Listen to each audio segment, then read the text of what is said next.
मुंबई सकाळपासून पुन्हा एकदा पावसाला सुरुवात. विरार ते डहाणू पर्यंत लोकल सेवा बंद असण्याची माहिती. तर हार्बर रेल्वे, मध्य रेल्वे 5 ते 10 मिनिटं उशिरानं धावणार. गडचिरोली समाधानकारक पाऊस, लावणीच्या कामांना वेग.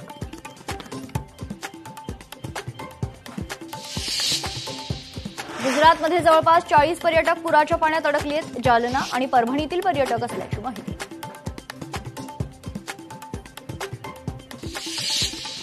छत्रपती संभाजीनगरच्या सावित्रीनगर परिसरात भटक्या श्वानांचा धुमाकूळ, एका व्यक्तीचा चावा घेतल्याची घटना सीसीटीव्हीत कैद. नया अमरावती रेल्वे स्थानकावर भटक्या श्वानांचा हैदोस. गेल्या 4 दिवसात 38 मोकाट पशु आणि 56 श्वान जेरबंद केल्याची माहिती.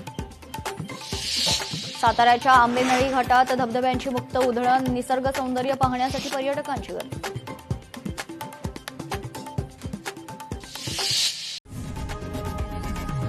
लोकशाही मराठी ऐका, पहा, जागरूक रहा.